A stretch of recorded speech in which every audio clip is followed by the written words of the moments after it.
बेटा बोला अम्मी ताजमहल कितना खूबसूरत है, ये हमने बनाया था। माँ ने बोला नहीं बेटा, इसे बादशाह शाहजहां ने बनवाया था, वो एक मुसलमान था। बेटा बोला अच्छा तो कुतुब मीनार हमने बनाया होगा।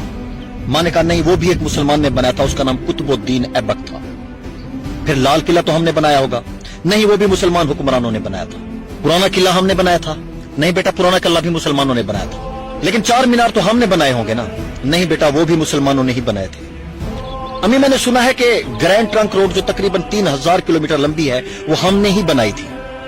नहीं बेटा, वो भी एक मुसलमान हुक्मरान शेर शाह सूरी ने बनवाई थी। माँ तो कम से कम हमने मंगोलों के खिलाफ तो जंग लड़ी होगी। नहीं बेटा, अलाउद्दीन खलजी ने मंगोलों के खिलाफ जंग लड़ी थी।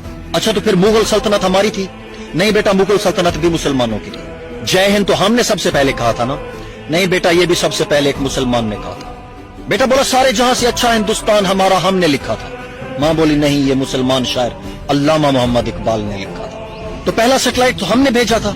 नहीं, हिंदुस्तान कई बार नाकाम हुआ, डॉक्टर APJ अब्दुल कलाम एक मुसलमान ने कामयाबी से लॉन्च किया। कम से कम एटमी हथियार तो हमने बनाए हैं। नहीं बेटा, वो भी एक मुसलमान साइंसदान अब्दुल कलाम ने बनाए थे।